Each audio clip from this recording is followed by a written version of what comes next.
गवार versus modern ननन के इशारों पर चलने वाला पति। शनाया अपने मॉडर्न कपड़ों में अपने सुंदर इंटीरियर डिजाइनिंग वाले घर में अश्विनी और सूर्यवान के साथ बैठी होती है। तभी विक्रम अपने हाथों में सुंदर हेयर बैंड छुपाए ऑफिस से घर आता है। वो देख, तेरा राजा भैया आ गया। भैया आ गए आप? हम लोग आपका इंतजार कर रहे थे। वैसे आप अपने हाथ के पीछे क्यों छुपाए हैं? आज क्या लेकर आए हैं आप मेरे लिए? हे, तेरे लिए मैं क्यों कुछ लेकर आऊंगा? हाँ, मैं तेरे लिए कुछ नहीं लेकर आया। झूठ मत बोलिए भैया, मुझे पता है आप मेरे लिए कुछ लेकर आए हैं। चल बंदरिया, मैं तेरे लिए क्यों कुछ लेकर आऊंगा? देखो ना मम्मी, भैया मुझे बंदरिया कह रहे हैं। इतना कहकर शनाया जैसे ही पीछे मुड़ती है, विक्रम अपने हाथों में छिपाया हुआ सुंदर सा हेयर बैंड शनाया के माथे पर पहना देता है और साथ में एक सुंदर हैंडबैग भी देता है। वाह भैया, मुझे पता था आप मेरे लिए कुछ न कुछ लेकर आए हैं, पर आप मेरे लिए हेयर बैंड और हैंडबैग क्यों लेकर आए हैं? कल मैंने तुझे पढ़ते वक्त देखा, तेरी आंखों पर बाल गिर रहे थे और तू बार बार अपने बाल पीछे कर रही थी, इसलिए मैंने तेरे लिए हेयर बैंड ले लिया और ये हैंडबैग मुझे अच्छा लगा तो ले लिया।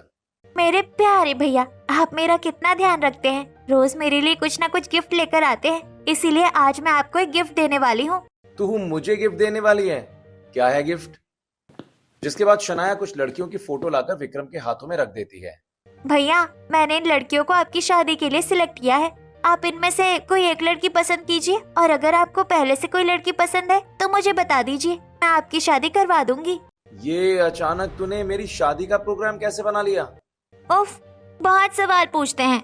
अगर इनमें से कोई पसंद नहीं है और कोई गर्लफ्रेंड है तो बता दीजिए। नहीं, पहले तू बता, तुझे इसमें से सबसे ज्यादा कौन पसंद है? भैया, इसका नाम कनिका है। मैंने इसे आपके लिए पसंद किया है। ये लड़की आपके लिए परफेक्ट है। तो फिर तू इसी की ननद बनेगी। और तूने ये सोचा भी कैसे कि मेरी गर्लफ्रेंड होगी और मैं तुझे नहीं बताऊंगा? अगर मेरी कोई गर्लफ्रेंड होती तो मैं सबसे पहले तुझे बताता। और मुझे तेरी पसंद पर पूरा भरोसा भी है, तू मेरे लिए अच्छी लड़की पसंद करेगी, इसलिए मैं तेरी पसंद की लड़की से ही शादी करूंगा। ओ भैया कितना प्यार है हमारे बच्चों में। यहाँ विक्रम अपनी बहन की पसंद से शादी करने के लिए तैयार हो जाता है। वहीं दूसरी तरफ एक मिडिल क्लास फैमिली के घर में पुराने सोफे पर रामलाल का परिवार बैठा होता है। तभी शाम के वक्त राघव घर आकर, कीर्ति कहाँ है? कीर्ति! अरे बहन भगत, ये रही तेरी बहन। आते ही सबसे पहले अपनी बहन को ही ढूंढता है। अरे, मैं अपने भैया की लाडली बहन जो हूँ, मुझे नहीं ढूंढेंगे तो किसे ढूंढेंगे? हाँ, वो सब तो ठीक है, पर आज अपने भाई से कह दे कि अब उसे शादी करनी पड़ेगी। मैंने उसके लिए कई सारी लड़कियां देखी है। नहीं नहीं माँ, मुझे अभी शादी नहीं करनी है। क्यों भैया, आपको शादी क्यों नहीं करनी है? कीर्ति, अभी मुझे शादी करने का मन नहीं है। इतना कहकर राघव अपने कमरे में चला जाता है। अरे आप समझाते क्यों नहीं इस लड़के को? इतनी उम्र हो गई है, अगर शादी नहीं करेगा तो उम्र निकल जाएगी। हमारे समझाने से कोई फायदा नहीं है। राघव को तो सिर्फ उसकी बहन ही समझा सकती है। बिल्कुल सही, तुम चिंता मत करो, मैं अभी भैया को शादी के लिए मना लूंगी। इतना कहकर कीर्ति राघव के कमरे के बाहर आती है। तभी उसे अंदर से कुछ आवाज सुनाई देती है। क्या तुम्हारे घर में तुम्हारी शादी की बात हो रही है? तो तुमने क्या कहा? शिवानी, इसमें कहना क्या है? मैंने शादी के लिए मना कर दिया। मैं शादी तुमसे ही करूंगा और अगर मेरे घर वाले नहीं माने तो मैं तुम्हें लेकर कहीं दूर चला जाऊंगा। अच्छा, भैया किसी लड़की को पसंद करते हैं और इतना पसंद करते हैं कि उसके लिए वो घर भी छोड़ने को तैयार है। नहीं नहीं, भैया तो सिर्फ मेरे इशारों पर नाचेंगे। अगर भैया अपनी पसंद की लड़की के साथ चले गए तो उसके बाद मेरा क्या होगा? मेरे शौक कौन पूरे करेगा? इतना सोचकर कीर्ति शारदा के पास आती है। राघव मान गया शादी के लिए? मम्मी, भैया शादी के लिए नहीं मानेंगे। मुझे पता चला है उनकी कोई गर्लफ्रेंड है। आपको भैया की शादी उसी से करवानी पड़ेगी। क्या? नहीं नहीं, मैं अपनी पसंद की लड़की से अपने बेटे की शादी करवाऊंगी। मम्मी तुम टेंशन मत लो, वो लड़की भैया की पसंद की हो या हमारी पसंद की, भैया सुनेंगे तो मेरी ही बात। बस तुम मेरा साथ देना। ऐसे ही दिन बीतता है। अगली सुबह पूरा परिवार साथ बैठकर नाश्ता कर रहा होता है कि तभी कीर्ति, अच्छा भैया, आपकी गर्लफ्रेंड कैसी है? ठीक है ना? हाँ, शिवानी को क्या होगा, वो तो फिट है। अरे ये मेरे मुंह से क्या निकल गया? क्या बड़बड़ा रही है तू? किसकी गर्लफ्रेंड? मेरी कोई गर्लफ्रेंड नहीं है। भैया, आपकी चोरी पकड़ी गई है। हम सबको पता है कि आपकी गर्लफ्रेंड है। अब बस आप बताइए आपकी गर्लफ्रेंड कौन है? मैंने मम्मी पापा को मना लिया आपकी इस शादी के लिए। राघव, अगर तुझे कोई लड़की पसंद थी तो हमें बताना चाहिए था। हम क्या मना कर देते तेरी पसंद की लड़की से तेरी शादी करवाने के लिए? अरे अगर हम मना भी कर देते तो तेरी बहन हमें कहाँ जीने देती। वो तेरी शादी तेरी पसंद की लड़की से ही करवाएगी। कीर्ति, तू सच में मेरी प्यारी बहन है। लड़की का नाम शिवानी है और हम दोनों एक दूसरे से बहुत प्यार करते हैं और शादी भी करना चाहते हैं। भाई अगर ऐसी बात है तो तू बहू को बता दे कि हम रिश्ता लेकर आ रहे हैं। जिसके बाद राघव शिवानी को फोन करके सारी बातें बता देता है। ऐसे ही दिन बीतते हैं और एक दिन पूरा परिवार तैयार होकर शिवानी के घर पहुंचकर, अरे आइए आइए जी आइए, हम तो आप ही का इंतजार कर रहे थे। नमस्ते अंकल, मैं भैया की बहन हूँ। कहाँ है आपकी बेटी? ये रही तुम्हारी होने वाली भाभी। बच्चों ने एक दूसरे को पसंद कर लिया है, हम तो बस रिश्ता तय करने आए हैं। अब आप बताइए शादी कब करनी है? जी, शुभ काम में देरी क्यों करनी है, आज ही पंडित जी को बुलाकर रिश्ता तय करवा लेते हैं। जिसके बाद रामलाल और कृष्णलाल पंडित जी को बुलाकर शादी की तारीख तय करवाते हैं। वहीं दूसरी तरफ शनाया अपने पूरे परिवार के साथ विक्रम के लिए कनिका को देखने आई होती है, जहां सभी पंडित जी के सामने बैठे होते हैं। जजमान, जब आप लोगों ने शादी करने का फैसला कर ही लिया है तो फिर ज्यादा देर मत कीजिए। लगन का समय अच्छा चल रहा है, अच्छे मुहूर्त है। अगले महीने की 1 तारीख को ही बच्चों को विवाह के बंधन में बांध दीजिए। हाँ हाँ, जल्दी से मेरे भैया की शादी करवाइए ताकि मेरी भाभी आए और मैं ननद बनूं। जी, आपकी बेटी तो बड़ी उतावली लग रही है अपने भाई की शादी के लिए। भाई कनिका बहू को विक्रम की बहन ने ही पसंद किया है। वैसे भाई बहनों का प्यार तो साफ झलक रहा है। हमें यकीन है कि हमारी बेटी आपके परिवार में खुश रहेगी। ऐसे ही दोनों परिवारों की सहमति से कनिका और विक्रम की शादी तय हो जाती है। वहीं दूसरी तरफ राघव और शिवानी की शादी के लिए भी पंडित जी उसी दिन का मुहूर्त निकालते हैं। दोनों परिवारों में तेजी से शादी की तैयारियां शुरू हो जाती हैं। और फिर एक दिन विक्रम अपने कमरे में बैठा होता है, तभी शनाया कमरे में आकर, भैया मुझे पता है आप क्या चाहते हो। ये देखिए, मैं कनिका भाभी का नंबर लेकर आई हूँ। तू ये नंबर मेरे लिए क्यों लेकर आई है? ताकि आप भाभी से बातें कर सको। मुझे पता है आप शादी से पहले भाभी को थोड़ा जानना चाहते हो। हाँ, सही कहा तूने। जिसके बाद विक्रम शनाया से कनिका का नंबर लेकर उससे फोन पर बातें करने लगता है। ऐसे ही कुछ दिन बीतते हैं। विक्रम और कनिका रोज रात फोन पर बातें करते हुए धीरे धीरे एक दूसरे को पसंद करने लगते हैं। वहीं दूसरी तरफ राघव और शिवानी भी फोन पर बातें कर रहे होते हैं। तभी कीर्ति कमरे में आती है। क्या भैया, दिन भर मेरी भाभी को परेशान करते रहते हो? क्या चाहते हो शादी में भाभी का चेहरा मुरझाया हुआ दिखे? उन्हें आराम से सोने दीजिए। अरे सच में कीर्ति, मैंने तो ये सोचा ही नहीं। अगर मैं शिवानी से बातें करता रहूंगा तो उसे मेरे साथ जागना पड़ेगा। शिवानी, तुम सो जाओ, हम बाद में बात करेंगे। राघव को क्या हो गया? अचानक फोन काट दिया, पागल कहीं का। ऐसे ही समय बीतता है और शादी के दिन राघव दूल्हे के कपड़ों में तैयार होकर शिवानी के साथ मंडप में बैठा होता है। वहीं दूसरी तरफ विक्रम और कनिका की भी शादी हो रही होती है।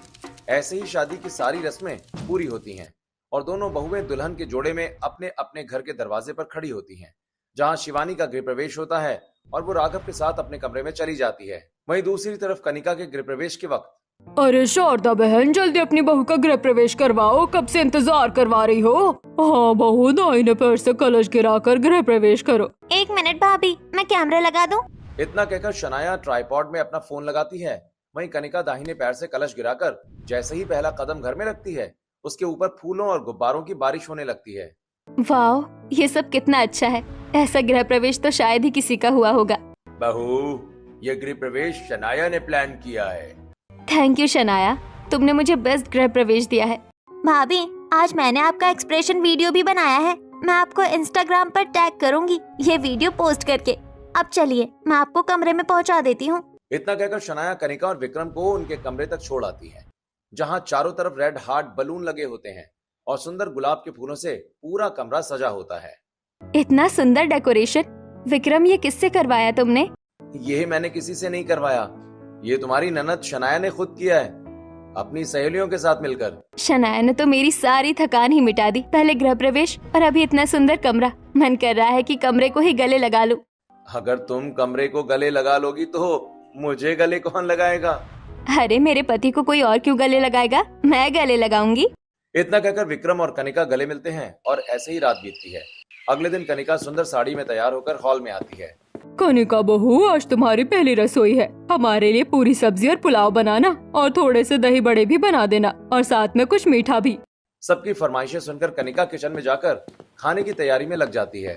मेरी पहली रसोई में मुझे कितना कुछ बनाना है। पहले पूरी सब्जी, फिर पुलाव और दही बड़े और मीठा भी जल्दी हाथ चलाना होगा, वरना नाश्ते में लेट हो जाएगा।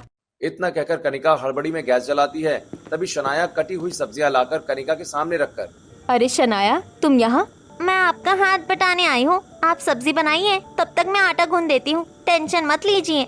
इतना कहकर शनाया आटा गूंथने लगती है, लेकिन उससे आटा गीला हो जाता है। भाभी, ये आटा तो मैं गूंद ही नहीं पा रही हूँ। ये क्या, तुमने तो आटा गीला कर दिया। तुम्हें आटा गूंदना नहीं आता? भाभी, मैं तो पहली बार किचन में आई हूँ। क्या पहली बार किचन में आई हो? भाभी, मैं तो आपकी मदद करने आई थी। सॉरी, मैंने आपका काम बढ़ा दिया। अब बताइए, इस आटे का क्या करना है? कोई बात नहीं शनाया, इसमें थोड़ा आटा और मिलाकर गूंदो। शनाया गीले आटे में थोड़ा आटा मिलाकर गूंथने लगती है। थोड़ी देर में आटा तैयार हो जाता है। फिर कनिका और शनाया साथ मिलकर पूरियां बनाते हैं। वहीं दूसरी तरफ शिवानी अपनी पहले रसोई के लिए अपनी सास के पास आती है। शिवानी बहू, आज तुम्हारी पहली रसोई है, क्या बनाओगी? अरे भाभी, मेरे भैया की पसंद है, आप इन्हें हल्के में ले रहे हैं क्या? आप लोग जो कहेंगे मेरी भाभी बना सकती है, क्यों भाभी? अच्छा तो बहू, तुम मेरे लिए गर्मा गर्म पूड़ियाँ और सब्जी बनाना, साथ में थोड़ा पुलाव भी। बहू, मेरे लिए लौकी का रायता और साथ में 2 तरह का मीठा भी बना लेना। और भाभी, मेरे लिए पनीर के पराठे, मूंगफली की चटनी और पिज्जा बना देना। सभी की फरमाइश सुनकर शिवानी किचन में आकर अपनी पहली रसोई बनाने लगती है। वहीं दूसरी तरफ पूरा परिवार साथ बैठा होता है, जहां राघव के हाथ में सुंदर कंगन होते हैं। बेटा, ये कंगन क्यों लेकर बैठा है तू डाइनिंग टेबल पर? मम्मी, आज शिवानी की पहली रसोई है ना, उसी के लिए लेकर आया हूँ। भैया, आपने भाभी को वेटर समझ रखा है क्या कि उनकी पहली रसोई के बदले आप उन्हें टिप देंगे? तू ऐसा क्यों कह रही है? मैं ये उसके लिए बड़े प्यार से लाया हूँ। भैया, जब खुद के पास अकल ना हो तो अपनी समझदार बहन से पूछ लेना चाहिए। इधर दो ये कंगन। राघव कंगन कीर्ति को दे देता है। वहीं दूसरी तरफ शिवानी अपनी पहली रसोई बनाकर सभी को परोसती है। वाह बहू वाह, बहुत टेस्टी खाना बनाया तुमने। हाँ, बहुत टेस्टी है, मुझे बहुत अच्छा लगा। ये क्या, राघव कब से चुपचाप खा रहा है? मुझे लगा मेरी पहली रसोई के लिए कुछ गिफ्ट लाया होगा। भाभी, हमारा पेट भर गया, अब हम अपने कमरे में आराम करने जा रहे हैं। कीर्ति की चालाकी से शिवानी को उसकी पहली रसोई की नेक नहीं मिलती है। वहीं दूसरी तरफ शनाया अपने पूरे परिवार के साथ डाइनिंग टेबल पर बैठी। भैया, आप भाभी की पहली रसोई में उनके लिए क्या लेकर आए हैं? मैं तो कुछ नहीं लाया। मुझे पता था आप कुछ नहीं लेकर आएंगे। ये लीजिए चॉकलेट का बुके। शनाया विक्रम को चॉकलेट का बुके दे देती है। वहीं कनिका किचन से आकर सभी को खाना परोस देती है। तभी विक्रम कनिका को बुके देता है। वाओ, चॉकलेट का बुके, ये कितना यूनिक है। हे, तुम्हारी पहली रसोई है ना, इसलिए ये तुम्हारी ननद ने तैयार किया है। कनिका खुशी खुशी चॉकलेटों का बुके ले लेती है। वहीं पूरा परिवार कनिका के हाथ का खाना खाकर उसकी पहली रसोई पूरी करता है। कुछ दिन बीतते हैं और एक दिन शनाया अपने कॉलेज के कंप्यूटर रूम में अपने दोस्तों के साथ कुछ सर्च कर रही होती है।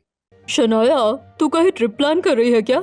हाँ, अपने भैया भाभी के लिए। तेरे भैया बड़े बोरिंग है, ये सब काम उन्हें खुद कर लेना चाहिए। खबरदार जो मेरे भैया के बारे में कुछ उल्टा सीधा कहा, वो बोरिंग नहीं, बस सीधे साधे हैं। ऐसे ही कुछ दिन बीतते हैं और एक शाम विक्रम ऑफिस से घर लौटता है। आ गए जी आप? हाँ, आ गया मैं। और कल सुबह मुझे थोड़ा जल्दी जगा देना, मेरी इम्पोर्टेंट मीटिंग है। और अभी मेरे कपड़े प्रेस करके रख दो। भैया, कौन सी मीटिंग? कल तो आपके ऑफिस की छुट्टी है। क्या कह रही है? मैंने कोई छुट्टी नहीं ली है। भैया, आपके लैपटॉप पर मैंने आपके एचआर को मैसेज कर दिया था, आपकी छुट्टी अप्रूव भी हो गई है। पर तूने ये सब क्यों किया? मुझे छुट्टी नहीं चाहिए थी। कैसे नहीं चाहिए भैया? मैं चाहती हूँ कि आप भाभी के साथ कहीं बाहर घूमने जाओ। पर मैंने कोई प्लान नहीं बनाया है। पर आपकी इकलौती बहन ने सब प्लान बना लिया है। आप लोग कल एक हफ्ते की ट्रिप के लिए निकल रहे हैं। मैंने होटल और सब बुक कर दिया है। ऐसे ही दिन बीतता है। अगले दिन शनाया कनिका के साथ शॉपिंग मॉल में जाकर ट्रिप के लिए कपड़े ले लेती है, जिसके बाद कनिका विक्रम के साथ ट्रिप के लिए रवाना हो जाती है। वहीं दूसरी तरफ राघव घर के बाहर अपने दोस्त नीरज से फोन पर बात कर रहा होता है। अबे, तेरी शादी को इतने दिन हो गए, भाभी को कहीं घुमाने लेकर जा रहा है या नहीं? मैं शिवानी को कहीं ना कहीं घुमाने जरूर लेकर जाऊंगा यार। ये सारी बातें खिड़की से कीर्ति सुन लेती है और चुपचाप शारदा के पास आकर बैठ जाती है। तभी राघव घर के अंदर आता है। माँ, सुना कितनी चोरियाँ हो रही है? नई नवेली दुल्हनों के गहने, कपड़े, यहाँ तक कि दुल्हन तक चोरी हो रही है। क्या बड़बड़ा रही है? हाँ, अरे भैया, मैं तो बस खबर बता रही थी। मैं सोच रहा था शिवानी को कुल्लू मनाली लेकर जाऊं। ठंडा मौसम है, गर्मी में मजा आएगा। भैया, पागल हो क्या? वही तो ये सब हो रहा है। आप भाभी को वहाँ मत लेकर जाओ। कोई बात नहीं, कहीं और लेकर चला जाऊंगा। भैया आप क्या चाहते हैं? आपकी घूमने की वजह से भाभी की स्किन खराब हो जाए? इतनी तेज धूप है, कोई जरूरत नहीं है कहीं जाने की। कीर्ति वैसे सही कह रही है, गर्मी बहुत है तो हम ठंड में घूमेंगे। इतना सोचकर राघव अपने कमरे में आता है। राघव, तुमने कहा था हम शादी के बाद घूमेंगे, कब जाएंगे हम? अभी नहीं जाएंगे, हम ठंड में जाएंगे। क्यों? अभी क्यों नहीं जाएंगे? अभी देश के हालात ठीक नहीं है और गर्मी भी बहुत पड़ रही है। ये क्या बोल रहा है? न जाने क्या हो जाता है इसे। ऐसे ही कुछ दिन बीतते हैं। विक्रम और कनिका ट्रिप में राफ्टिंग कर रहे होते हैं। वहीं दूसरी तरफ शिवानी घर का सारा काम कर रही होती है।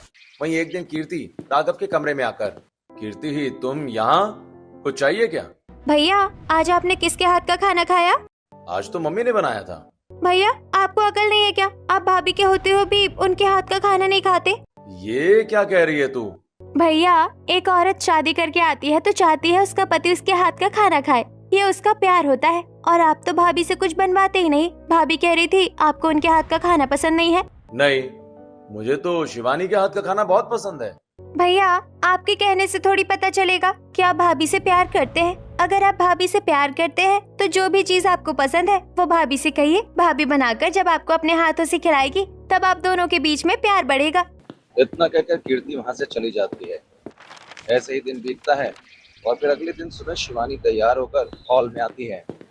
मम्मी जी आज नाश्ते में क्या बनाना है? शिवानी, आज नाश्ते में तुम मूंग की दाल का हलवा, मूंगफली का हलवा और गर्मा गर्म सत्तू के पराठे और साथ में कच्चे आम और धनिया पत्ता की चटनी बनाना।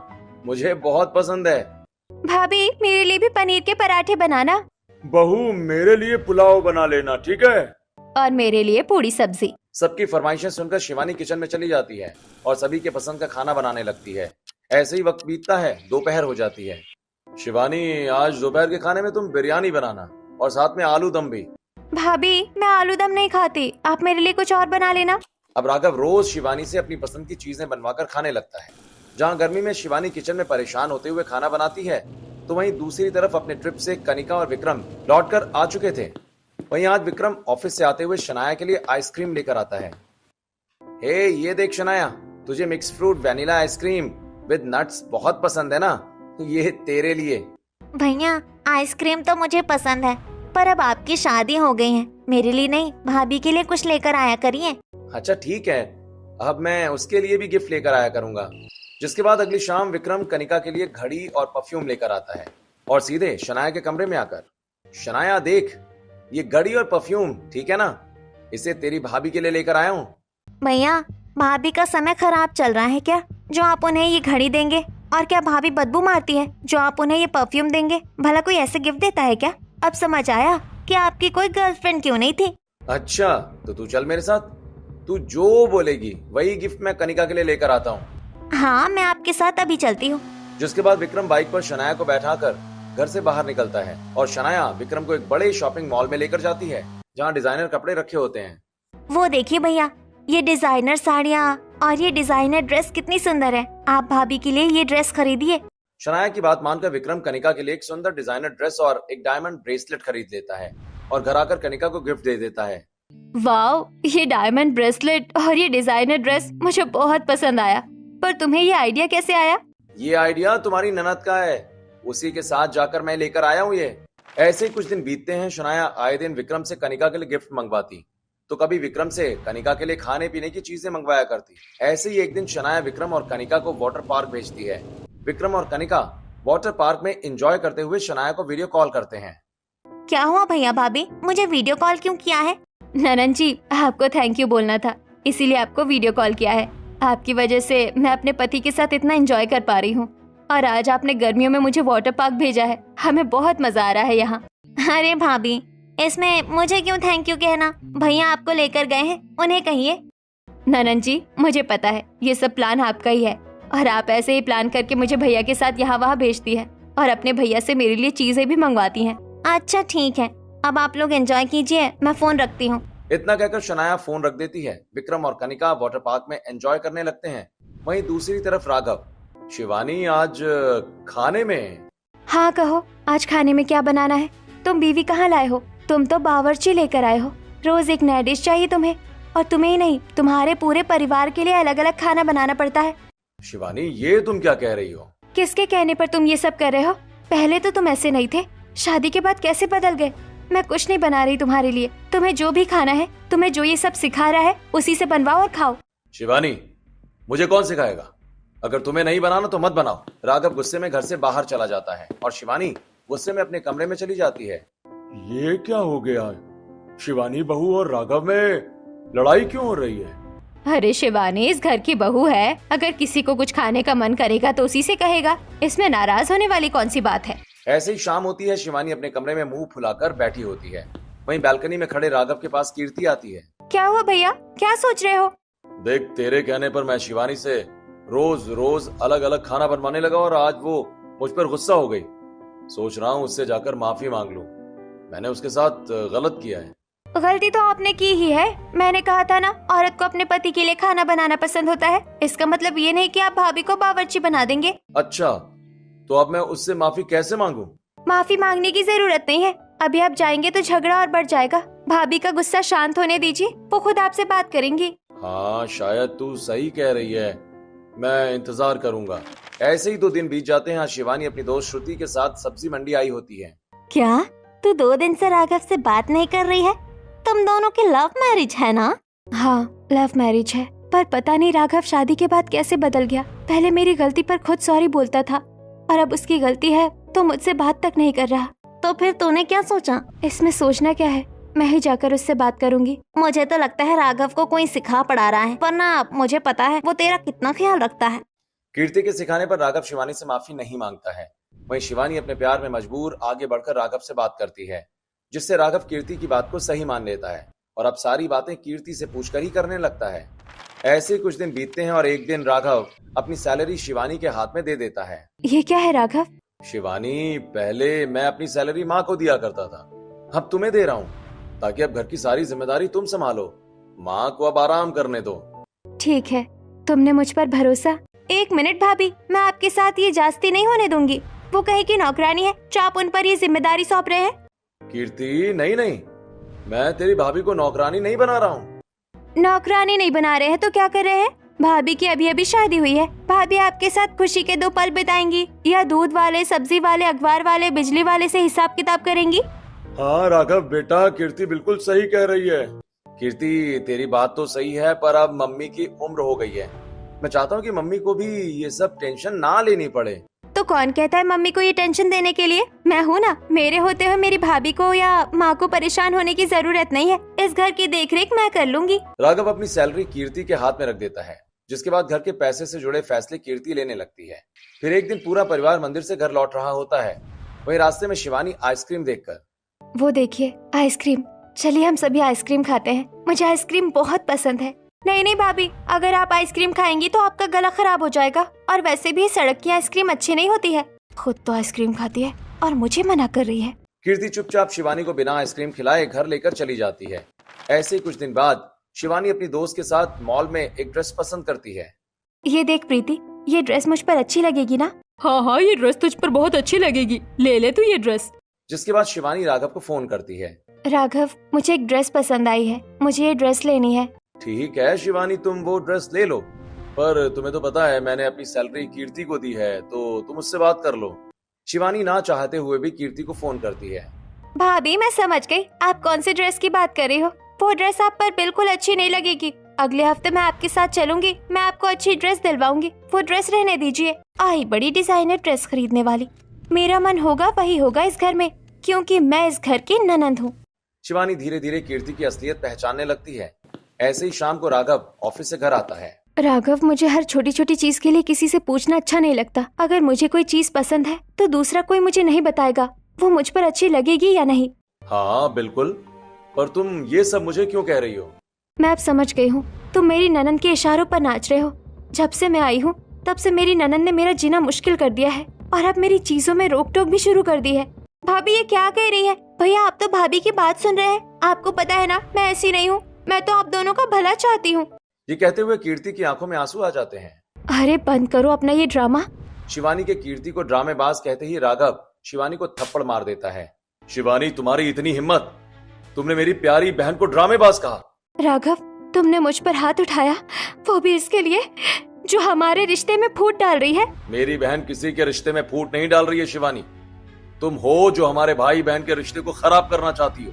अच्छा, जब मैं ही बुरी हूँ तो मैं यहाँ क्यों हूँ? मैं चली जाती हूँ यहाँ से, रहो तुम अपनी बहन के पास। इतना कहकर शिवानी अपने मायके चली जाती है। ऐसे ही रात के 2 बजते हैं। राघव की नींद खुलती है। शिवानी तो नाराज होकर चली गई। खैर, कीर्ति ने कहा है कि वो वापस आएगी तो वो तो वापस आ ही जाएगी, पर शिवानी ने कीर्ति को बहुत बुरा भला कहा। उससे माफी मांग लेता हूँ, बेचारी मेरी मासूम सी बहन। इतना सोचकर राघव अपने कमरे से निकलकर कीर्ति के कमरे के बाहर पहुंचता है, जहां कीर्ति फोन पर बात कर रही होती है। इतनी रात को कीर्ति किससे बात कर रही है? शायद शिवानी को समझा रही है। वकील साहब, आप कल डिवोर्स पेपर लेकर आइएगा, मेरे भैया को दे दीजिएगा और कहिएगा कि आपकी बीवी ने दिए हैं। कोई बातचीत नहीं करनी, सिर्फ साइन करके दीजिए, बस बाकी मैं संभाल लूंगी। कीर्ति की बातें सुनकर राघव हैरान हो जाता है और चुपचाप अपने कमरे में चला जाता है। ऐसे ही रात बीतती है। अगले दिन पूरा परिवार बैठकर चाय पी रहा होता है कि तभी एक वकील आता है। शिवानी जी ने मिस्टर राघव के लिए डाइवोर्स पेपर भेजे हैं। क्या एक दिन के झगड़े में बहू ने डिवोर्स पेपर भिजवा दिए? तुम सच कह रहे हो? ये डाइवोर्स पेपर शिवानी ने भिजवाए हैं? रुको, मैं एक बार शिवानी से बात करता हूँ। अरे उन्होंने खास कहा है कि उन्हें कोई बात नहीं करनी, मुझे इसी वक्त पेपर साइन करके दीजिए। राघव अपनी जेब से पेन निकालकर आगे बढ़ता है और वकील की गर्दन दबोचकर उसकी आंखों के पास पेन लगाकर, ए, सच सच बता, ये पेपर्स किसने भिजवाए? अरे मैं सच कह रहा हूँ, आपकी बीवी ने ही भिजवाए हैं। ओए सच सच बता, वरना यही तेरी गर्दन तोड़ दूंगा मैं। नहीं, मुझे मत कुछ कीजिए। ये डाइवोर्स पेपर आपकी बहन ने मुझे लाने के लिए कहा था और इसके लिए उसने मुझे पैसे भी दिए हैं। सच उगलते ही राघव वकील को छोड़ देता है और वकील वहां से दुम दबाकर भाग जाता है। जिसके बाद राघव फोन करके शिवानी को बुलाता है और सारी बातें बताता है। मैं तो तुम्हें पहले ही कह रही थी, तुम ही अपनी बहन के प्यार में अंधे होकर मेरी बात नहीं सुन रहे थे। मुझे माफ कर दो शिवानी, मुझसे सच में बहुत बड़ी गलती हो गई। मुझे नहीं पता था कि मेरी बहन मेरे लाड प्यार को मेरे खिलाफ इस्तेमाल करेगी। भैया, भाभी झूठ बोल रही है। मुझे लगता है उस वकील को भाभी ने ही भेजा होगा और मेरा नाम लेने के लिए कहा होगा। हाँ कीर्ति, मुझे पता है तेरी भाभी तुझे पसंद नहीं करती, इसलिए मैं तेरी शादी करवा रहा हूँ ताकि तुझे तेरी भाभी से कोई परेशानी ही ना हो। राघव रामलाल और शारदा के साथ मिलकर कीर्ति के लिए एक छोटे घर का रिश्ता ढूंढता है और कीर्ति की शादी करवाकर उसे विदा कर देता है। जिसके बाद शिवानी और राघव खुशी खुशी रहने लगते हैं। वहीं कनिका शनाया के लिए सरप्राइज बर्थडे पार्टी रखती है। शाम को जब शनाया कॉलेज से घर लौटती है तब पूरा घर सजाया हुआ होता है। सभी मेहमान और शनाया के दोस्त आए होते हैं। ये सब किसने किया? ये सब तेरी भाभी ने किया है तेरे लिए। भाभी, आपने मेरे लिए ये सब क्यों किया? ननन जी, मैं अपने घर की इकलौती बेटी हूँ। मुझे कभी भाई बहन का साथ नहीं मिला, पर मेरे अरेंज मैरिज होने के बावजूद मुझे ननन के रूप में एक छोटी बहन मिली। जब से मैं आई हूँ तब से आपने हर पल हर वक्त मेरा ख्याल रखा है। कनिका की बातों से शनाया भावुक हो जाती है। जिसके बाद शनाया केक काटती है और सबसे पहले अपनी भाभी को खिलाती है। फिर भाभी और ननद एक दूसरे को गले मिलते हैं और इसी तरह खुशी खुशी अपना जीवन बिताने लगती हैं।